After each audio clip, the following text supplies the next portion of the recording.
Salam, hər vaxtınız xeyir olsun. Kalkulyator tətbiqini yazmağa davam edirik.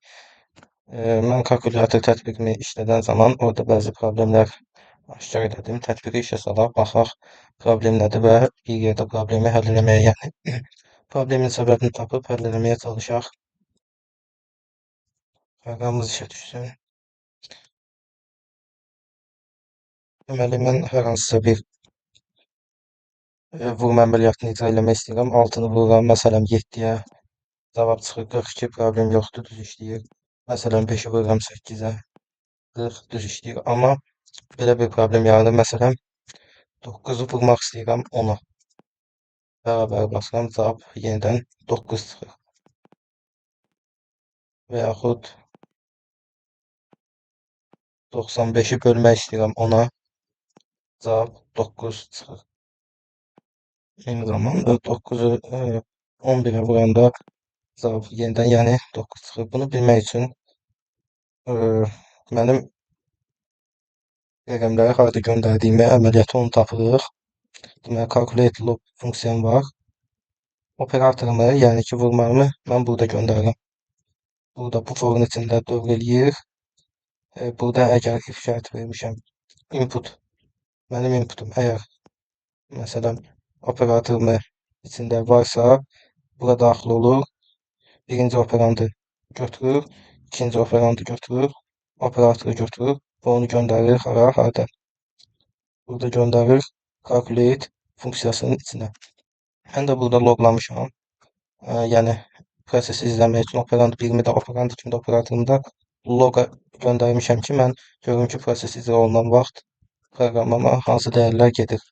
Log qəti açıram. Tarımı buraya yazmışam. Məsələn, əməliyyat icra edirəm. 5 vurulsun 6 deyirəm, cavab çıxır 6. Deməli 5-i göndərdi 5,0 kimi, yəni double tipində. 6-nı göndərdi, vurma əməliyyatını da göndərdi, cavab gəldi, rezultatım 30 düzdür.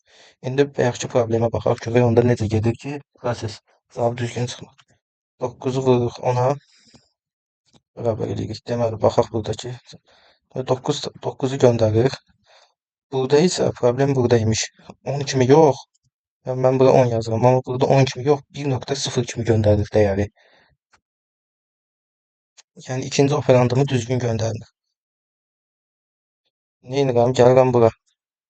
Operandlarımı burada götürür. Yəni 0-cı indeksdəki problemi mən tapmışam. Problem burada get or null funksiyasındadır. Burada indeks 0 götürür. Yazılıb. Bu isə o deməkdir ki, yəni mən neçə rəqəmli ədəd yazsam da, bu onun ancaq 1-0-cı indeksdə dayananını götürür. Yəni sadəcə burada 1-i götürür. Bu funksiyanı silməliyəm. Get arnalı to double or null eləməliyəm. Niyə görə sadəcə to double yox? Çünki dəyər 0 da gələ bilər. 0 gəldiyi zaman proqram xəta verməsin. To double or null.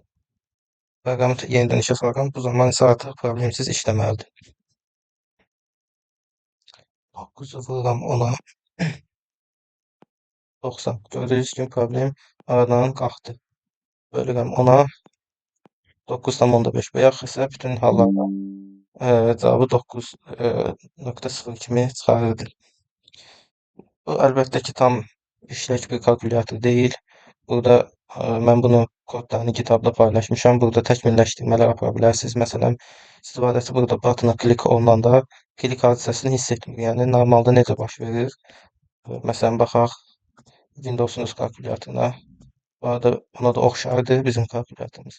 Klik olunanda və yaxud da üstünə gələndə gördüyünüz kimi buttonun kliki yanır, sönür. Yəni istifadəçi orada bir əməliyyat icra etdiyini, buttona klik olduğunu hiss eləyir. Bunu da dizaynla bağlı olan məsələlərdir. Bunu da özünüz inkişaf elətdirə bilərsiniz. Mən sadəcə müəyyən göstərmək istədim ki, daxildə kalkulyator tətbiqini bu formada yaza bilərik. Sağ olun.